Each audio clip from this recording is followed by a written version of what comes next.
Stop playing entrepreneur, Dad announced at Thanksgiving. It's embarrassing. Nodded. My brother laughed. I said nothing.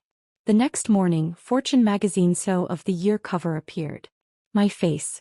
My $127 million cybersecurity company. Dad opened it at breakfast. The color drained from his face. But let me back up. Because this story doesn't start at Thanksgiving. It starts 7 years earlier when I was 23 years old and my father told me I was wasting my life.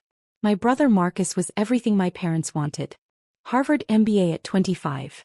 Investment banking analyst at Goldman Sachs by 26.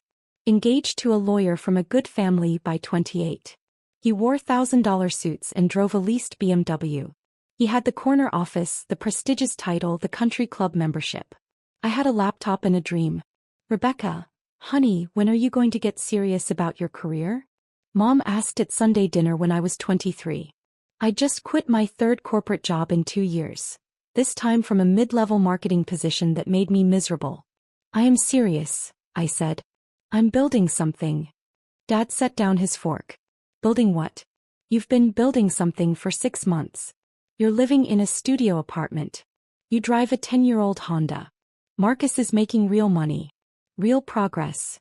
Dad, I'm developing cybersecurity software.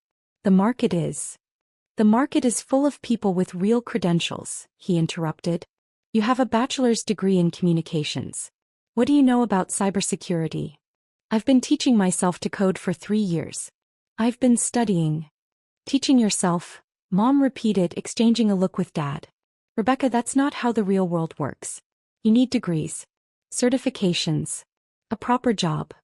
Marcus smirked from across the table. Beck, I love you, but Mom and Dad are right. You're 23. It's time to grow up. Come work at the bank. I can get you an interview. Entry level, but it's a start. I don't want to work at a bank. Because you're too proud to start at the bottom like everyone else, Dad said. His voice had that edge I knew too well. Disappointment mixed with frustration. You think you're special. You think you can skip all the steps Marcus took and just, what? Become successful overnight. I'm not trying to skip steps. I'm taking different steps. Different steps, Dad repeated. Is that what we're calling unemployment now? I felt my face burn. I'm not unemployed. I'm working 16-hour days building. Building nothing, he said flatly. You're playing entrepreneur. It's embarrassing, Rebecca. When people ask me what my daughter does, what am I supposed to say? That you're unemployed and coding in your apartment. The words hit like a slap. Mom reached over and squeezed Dad's hand. A united front as always. We're just worried about you, Mom said, her voice softer but no less cutting. We don't want you to waste your 20s chasing something that's never going to happen. The technology industry is brutal. Do you know how many startups fail? 90%, I said quietly. I know the statistics. So why would you risk? Because I believe in what I'm building. Marcus laughed. Actually laughed. But that's adorable. But belief doesn't pay rent. How much savings do you have left? 3 months. 4. That's none of your business. It becomes our business when you come asking Mom and Dad for money, he said. I would never. You might not have a choice, Dad said. And we're telling you right now we're not funding this fantasy. If you run out of money, you figure it out. You get a real job. We're not enabling this anymore. I stood up. My hands were shaking. I should go. Rebecca, sit down, Mom said. We're having a family dinner. No, you're having an intervention. And I don't need to be here for it. I grabbed my coat and left. Behind me I heard Marcus say, let her go. She'll figure it out when her savings run out. I sat in my Honda in their driveway for 10 minutes crying. Not because they'd hurt my feelings, though they had. But because a small, terrifying part of me wondered if they were right. I didn't talk to my family much over the next 18 months. Occasional texts. Brief phone calls when Mom pressed. But I stopped going to Sunday dinners. Stopped attending family events. I told them I was busy. Working. Building. They thought I was avoiding them out of pride. They were half right.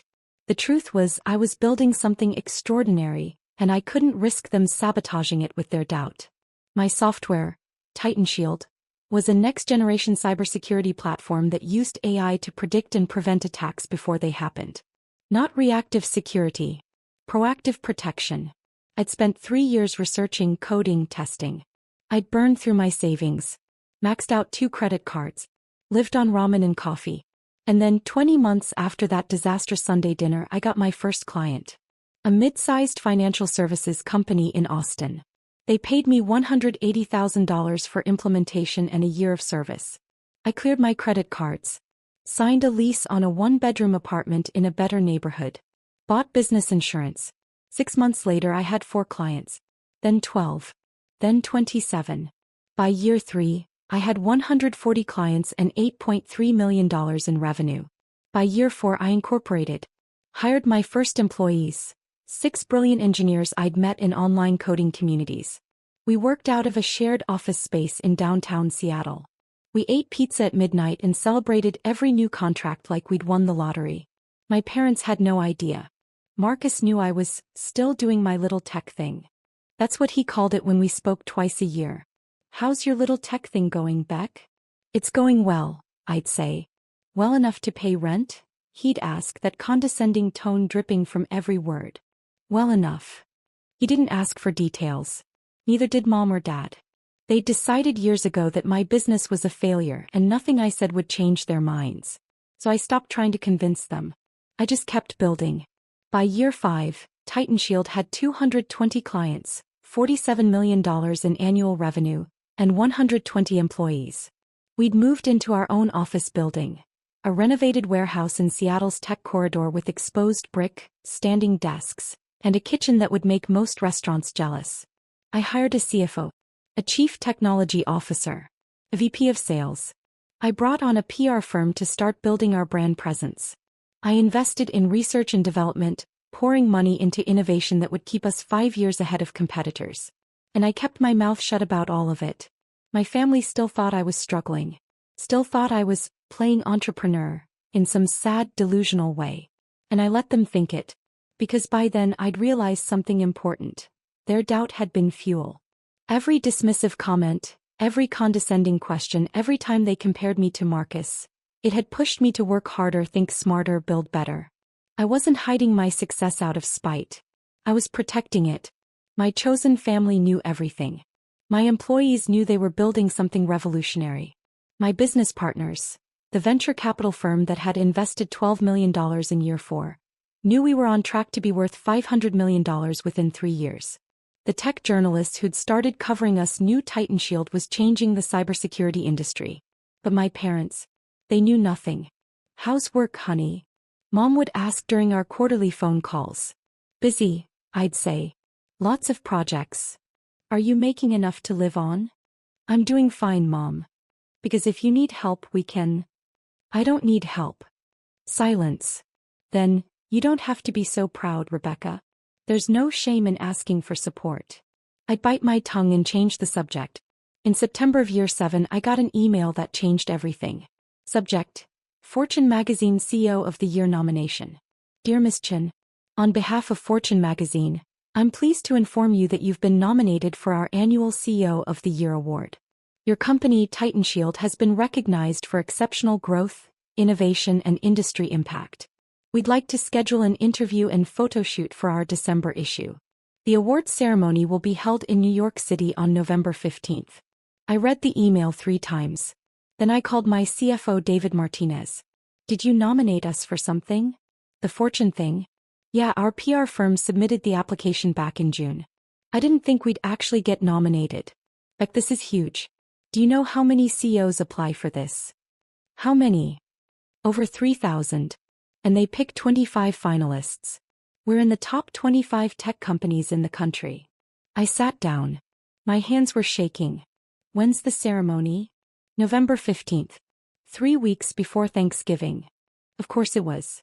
The Fortune journalist was a woman named Patricia Hammond, mid-40s, with sharp eyes and a recording device she set on my desk like a weapon. "Let's start with the basics," she said. "Titan Shield was founded 7 years ago. You were 23. No technical degree. No business background. What made you think you could compete in one of the most competitive industries in the world?" "I didn't think I could compete," I said honestly. "I knew I could win." She smiled. "That's a bold statement." It's an honest one. I spent 3 years preparing before I signed my first client. I learned to code, studied the market, identified the gaps nobody else was filling. By the time I launched, I wasn't competing. I was innovating. Your revenue growth is extraordinary. $8 million in year 3. $47 million in year 5. $127 million projected for this year. How did you scale so quickly? 2 things. I hired people smarter than me and I never stopped improving the product. Every dollar we made went back into development or talent. I didn't pay myself a real salary until year 4. What did you live on? Ramen. Coffee. Stubbornness. She laughed. Your family must be proud. I paused. They don't know. I'm sorry. My family doesn't know about Titan Shield's success. They think I'm still struggling. They think I'm playing entrepreneur. Patricia's eyebrows rose. Why? Because 7 years ago they told me I was wasting my life. They told me to get a real job. They compared me to my brother who works in investment banking and who they consider the successful one. And I decided I didn't need their validation to build something extraordinary. But surely they know you're doing well now? They know I'm still doing my tech thing. They don't ask for details. I don't volunteer them. Patricia leaned forward. Chin, do you realize your story is going to be the cover feature? My stomach dropped. The cover. December issue. The Secret CO. How she built a $127 million empire while her family thought she was failing. It hits newsstands on November 29th. 4 days after Thanksgiving. The invitation came via group text in early November. Mom, Thanksgiving at our house this year. 4 p.m. Please confirm attendance. Marcus, Emily and I will be there. Can we bring anything? Mom, just yourselves. Mom, Rebecca? I stared at my phone. I hadn't been to a family Thanksgiving in 4 years. Me, I'll be there. Mom, wonderful. It will be so nice to have everyone together. Marcus, Beck, you bringing anyone? Me, just me. Marcus, still single? You've got to make time for dating, Beck. All work and no play. I didn't respond. David walked into my office.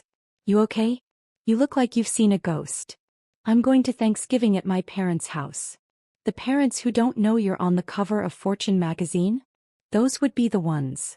Beck, the issue hits newsstands the Friday after Thanksgiving. You're going to be there on Thursday. They're going to see it the next morning. I know. Are you going to tell them before? I thought about it. About 7 years of dismissive comments and condescending questions. About being compared to Marcus at every family gathering. About my father's voice saying, "It's embarrassing, Rebecca." No, I said. I'm not going to tell them. You're just going to let them find out when the magazine drops? That's exactly what I'm going to do. I arrived at my parents' house at 3:55 p.m. The same suburban colonial where I'd grown up. The same perfectly manicured lawn. The same wreath on the front door. Marcus opened it before I could knock. Beck. Long time no see. He looked exactly the same. Expensive suit replaced with expensive casual wear. The same confident smile. The same way of looking at me like I was a child playing dress-up. Hi, Marcus. Come in, come in. Emily's inside. You remember Emily? Of course. Emily was Marcus's wife. They'd married 2 years ago in a wedding that cost more than most people's houses. She was beautiful, accomplished, and had never been anything but polite to me in that way people are when they feel sorry for you. Mom appeared from the kitchen. Rebecca. You made it. He hugged me. Over her shoulder I saw Dad in the living room reading the newspaper. Hi, Mom. You look thin. Are you eating enough? I'm eating fine. Because you work too hard. I worry about you working all hours barely taking care of yourself. I'm fine, Mom. Really? We moved into the living room. Dad lowered his newspaper. Rebecca. Dad. How's work? Busy. Still doing the tech thing? Still doing the tech thing. He nodded and went back to his newspaper. Conversation over. Marcus handed me a glass of wine. So, Beck, tell us about your life. What's new? Not much. Working. The usual. Making ends meet? He asked, that familiar condescension creeping in. I'm doing fine. Because, if you ever need help, financial advice, job connections, I'm happy to help. That's what big brothers are for. I smiled. Thanks, Marcus. I'm good. Dinner was exactly what I expected. Mom asked about my apartment. Dad asked if I was still living in Seattle. Marcus talked about his latest promotion. Senior vice president now, managing a team of 30 analysts. Emily shared news about her law firm partnership track. And I said as little as possible. Rebecca, are you seeing anyone? Emily asked over dessert. Yo. You should try the apps. That's how my sister met her husband. I'm too busy for dating right now. Marcus laughed. Beck, you've been too busy for 7 years. At some point you've got to make time for a personal life. I have a personal life. Do you? Or do you just work all day on your little startup? There was. Little startup. I took a breath. I have a full life, Marcus. Just because it doesn't look like yours doesn't mean it's not fulfilling. I'm not criticizing, he said, hands up. I'm just saying you're 30 years old. Most people your age are thinking about marriage, kids, building a future. You're still playing entrepreneur. Mom touched my hand. He's not wrong, honey. We worry about you. You've been doing this for so long and we just wonder. When are you going to settle down? Get a stable job? Start thinking about your future. This is my future. Dad set down his fork. Rebecca, I'm going to be blunt. You're 30. You've been chasing this dream for 7 years. At what point do you admit it's not working and try something else? It is working. Then why do you still drive that old Honda? Why do you live in a one-bedroom apartment? Why don't you ever talk about success or growth or any of the things successful people talk about? Because I don't need to prove anything to you, I thought. But I didn't say it. I'm comfortable with where I am, I said instead. Marcus shook his head. Beck, that's loser talk. Comfortable. Successful people don't aim for comfortable. They aim for exceptional. And you think I'm not exceptional? I think you're stubborn. I think you're wasting your potential because you're too proud to admit this isn't working. I stood up. Thank you for dinner, Mom. It was lovely. Rebecca, sit down, Dad said. His voice had that commanding edge. The one that used to make me obey when I was a kid. I stayed standing. Sit down. Dad, I'm not 12 years old. If I want to leave, I'll leave. We're trying to help you, Mom said.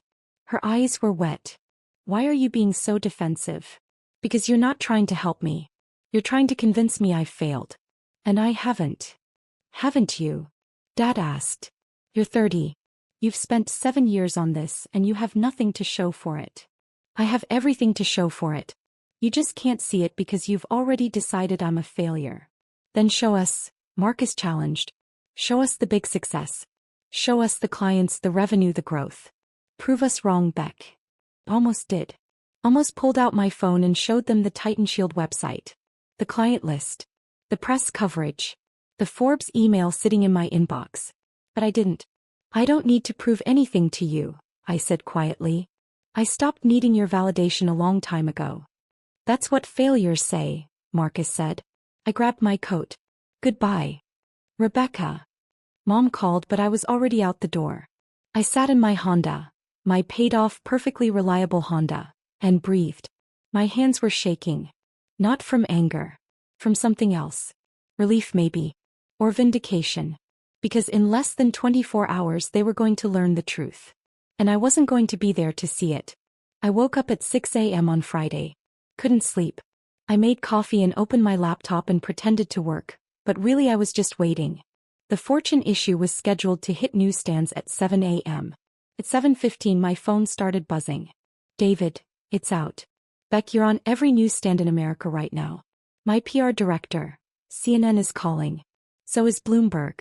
The Today Show wants you next week. My CTO just bought 5 copies. You look like a badass on that cover. At 7:47 I got a text from someone I didn't expect. Emily, Marcus's wife. Emily, Rebecca. I just saw Fortune magazine. I need to call you. My phone rang 30 seconds later. Rebecca. Hi, Emily. Is this real? Fortune CEO of the Year? Titan Shield? $127 million company. It's real. Silence. Then, Rebecca, I'm so sorry. For what? For everything. For how we treated you last night. For how Marcus talked to you. We had no idea. None of us had any idea. I know. Why didn't you tell us? Would you have believed me? More silence. I don't know. That's why I didn't tell you. He's reading the article right now. Rebecca, he looks like he's going to be sick. Tell him to keep reading. There's a great quote in there about family doubt. What are you going to do? Nothing. I'm going to my office. I have work to do. Rebecca. Emily, I need to go. Thank you for calling. I hung up. At 8:02 Mom called. I didn't answer. At 8:15, Dad called. I didn't answer. At 8:33 Marcus called. I didn't answer. The texts started piling up. Mom, Rebecca, please call us. We just saw Fortune magazine. Dad, we need to talk. Call me immediately. Marcus, Beck, I'm so sorry. I didn't know. Please call me back. Marcus, Beck, seriously. I'm an idiot. I'm so sorry. Marcus, I told Emily I'm taking you to dinner to apologize. Name the place. I silenced my phone and went to work. They showed up at my office on Monday morning. All three of them. My executive assistant Jordan called me. Rebecca, your parents and brother are in the lobby. They don't have an appointment. Tell them I'm busy. I did. Your father said he's not leaving until you see them. I closed my eyes. Of course he did. Send them up. 2 minutes later they walked into my office. The office with floor-to-ceiling windows overlooking Seattle. The office with my name on the door. The office with the Fortune magazine cover framed on the wall behind my desk. Mom's eyes went straight to it. She put her hand over her mouth. Dad just stared. Marcus looked at the awards shelf. The Forbes 30 Under 30 plaque. The TechCrunch Disrupt Trophy. The Cybersecurity Innovation Award from the Department of Homeland Security. Beck, he said quietly. It's Rebecca, I corrected. Nobody calls me Beck here. Rebecca. He swallowed hard. I'm sorry. I'm so sorry. For which part? I asked. For calling my company a little startup? For telling me I was playing entrepreneur? For suggesting I was a failure? Be specific, Marcus. I want to know exactly what you're apologizing for. For all of it. For everything. I was wrong. I was so wrong. Dad stepped forward. Rebecca, we had no idea. You had no idea because you never asked. You decided I was failing and then stopped looking. You never told us, Mom said. Her voice was shaking. You never said anything about this. Would you have believed me if I had? I asked. Would you have believed that I was building a $127 million company when I was living in a studio apartment and driving my old Honda? Or would you have told me I was delusional? Silence. That's what I thought, I said. Dad's face was red. This isn't fair, Rebecca. You deliberately hid this from us.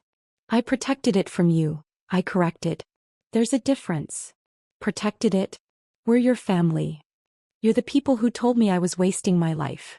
You're the people who compared me to Marcus at every opportunity. You're the people who made it very clear that my dreams were embarrassing to you. We were worried about you. No, you were embarrassed by me. There's a difference. Marcus sank into one of my guest chairs. Beck, Rebecca, I don't know what to say. I've spent 7 years thinking you were struggling. Thinking I was the successful one. Thinking I was better than you. You were never better than me, Marcus. You just had more approval from Mom and Dad. That's not fair, Mom protested. We love you both equally. Do you? Because for 7 years, Marcus was the golden child and I was the disappointment. For 7 years, you used him as the standard I couldn't meet. For 7 years, you dismissed everything I was building as a fantasy. Because you never showed us anything different. Dad said. You lived like you were barely getting by. I lived like someone who reinvested every dollar into her company instead of spending it on luxury cars and expensive apartments to impress people who didn't believe in her anyway. The words hung in the air like smoke. Mom was crying now.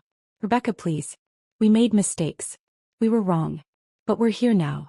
We want to support you. I don't need your support anymore. I have 287 employees who believe in me. I have investors who trusted me with their money. I have clients who bet their security on my technology. I have friends who celebrated every milestone with me. I built this without you. And I don't need you now that it's done. That's cruel, Dad said. Is it? Or is it honest? Marcus stood up. What can we do? How can we fix this? I looked at him. My brother. The golden child. The one who'd always had everything I wanted. Our parents' pride, their approval, their belief. You can't, I said quietly. You can't fix 7 years of dismissiveness with one apology. You can't undo the damage by showing up now that I'm on the cover of Fortune magazine. You can't earn my trust back by being impressed with my success when you were disgusted by my struggle. So that's it? Dad asked.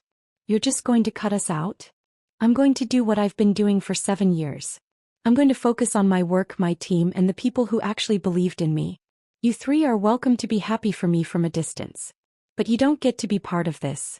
You don't get to claim credit. You don't get to tell people your daughter is the CEO of Titan Shield. You don't get to bask in reflected glory when you tried to extinguish the light in the first place. Mom sobbed. Rebecca, please don't do this. I'm not doing anything, Mom. I'm just declining to let you do something. There's a difference. My phone buzzed. Jordan, your 10 a.m. is here. I have a meeting, I said. You need to leave. Rebecca. Goodbye. They left. All three of them. Defeated. Devastated. Finally understanding what it felt like to be dismissed. I sat down at my desk and breathed. Then I smiled. The story exploded. By Tuesday, Titan Shield's website traffic had increased 4,000%. We had 1,200 new client inquiries. 3 acquisition offers. 17 interview requests from major media outlets. I did 6 of them. Every single interview asked about my family. About the secret I'd kept. About the relationship between doubt and determination. Your parents didn't know about your success, the CNN anchor said. How did that feel? Freeing, I said honestly. I didn't build Titan Shield to prove them wrong. I built it to prove myself right. Their doubt was just background noise. But surely you wanted their approval? When I was 23. Yes. When I was 30 and had built a $127 million company. Well, by then I'd learned something important. You don't need approval from people who don't believe in you. You need support from people who do. The interview went viral. 3.2 million views in 48 hours. My phone kept buzzing with family texts. Aunt Karen. Rebecca, I always knew you were special. Uncle Tom, so proud of you. Let's catch up. Cousin Michelle. My CO cousin. Can I tell people we're related? I didn't respond to any of them. The only family text I answered was from Emily. Marcus is devastated. He really is sorry. Is there any chance you'll talk to him? Me maybe someday. Not today. 2 weeks after the Fortune article, I got a call from Dad. Rebecca, I need to tell you something. What? I've been getting calls. From colleagues. Friends. People at the club. Everyone's asking why I never mentioned my incredibly successful daughter. Why I never said you were CEO of a major tech company. What do you tell them? Silence. Then, I tell them I'm a fool. Dad. No, Rebecca. Let me finish. I was wrong. About everything. I dismissed you because you didn't follow the path I understood.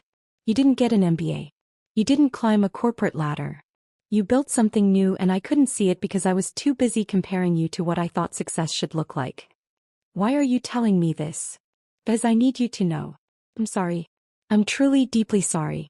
And I understand if you never forgive me. But I need you to know that I see you now. I see what you built. I see what you sacrificed. And I'm in awe of you. My throat tightened. It's not enough, Dad. I know. You can't just apologize and expect everything to be okay. I know that too. But I hope someday you'll give me a chance to earn your trust back. Not as someone who's impressed by your success. As someone who should have believed in you when you were struggling. I didn't say anything. I love you, Rebecca, he said quietly. I always have. I just wasn't very good at showing it. He hung up before I could respond. Marcus tried a different approach. He sent me an email. Subject: I'm sorry.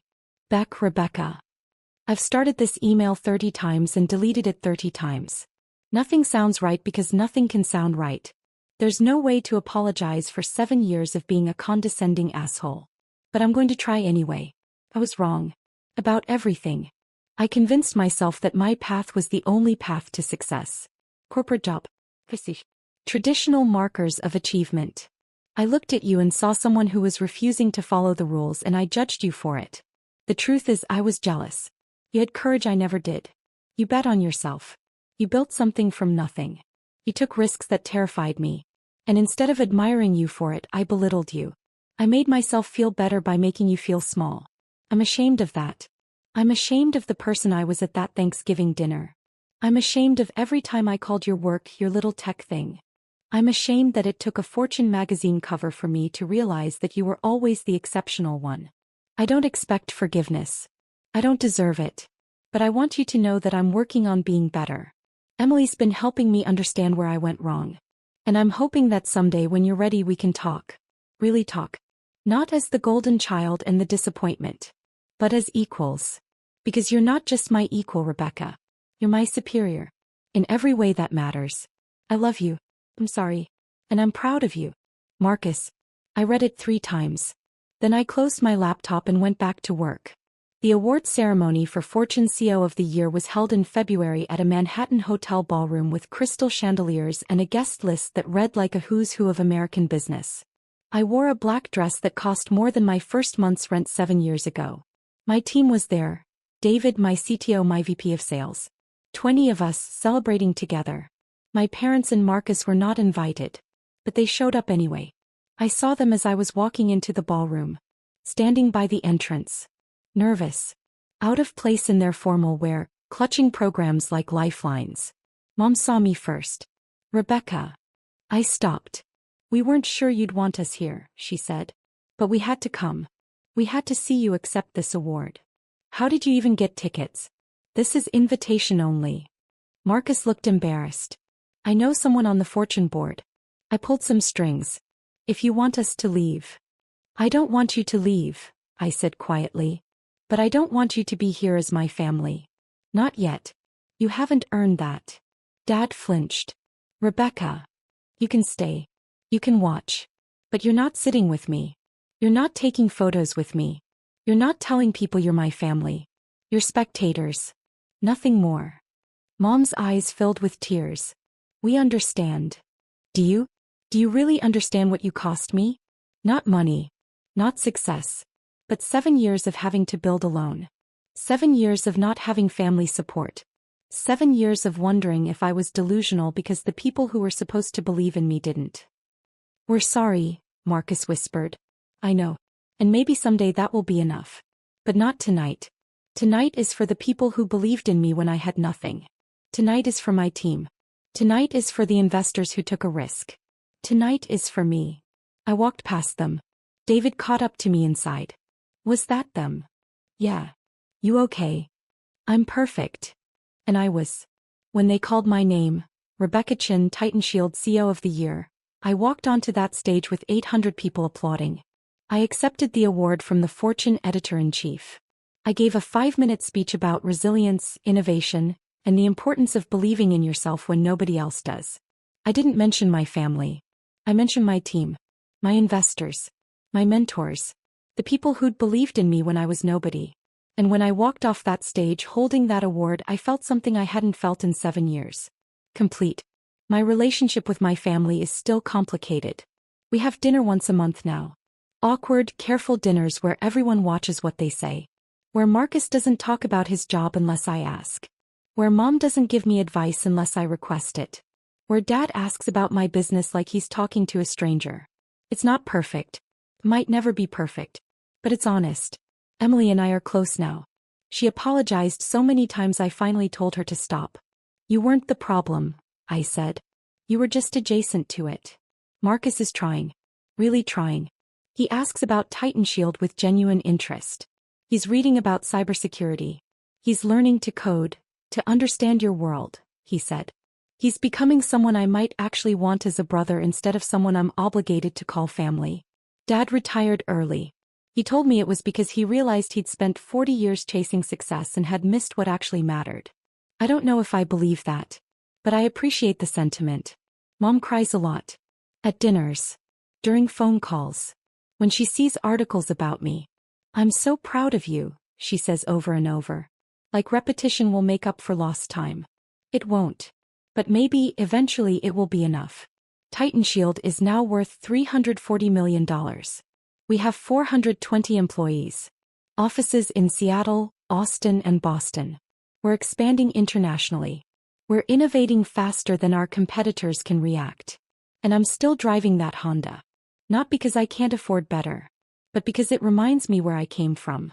It reminds me that I built this empire from nothing. It reminds me that success isn't about impressing people who doubted you. It's about proving to yourself that you were right to believe. My phone buzzes. Text from Marcus. Sunday dinner at mom and dad's. You coming? I think about it. About whether I want to spend my Sunday evening navigating the careful dynamics of a family still learning how to treat me like an equal. Then I remember, I don't have to prove anything anymore. I'll be there. Because maybe, just maybe, that's what success really looks like. Not the magazine covers or the awards or the $340 million company, but the freedom to choose forgiveness. On your own terms.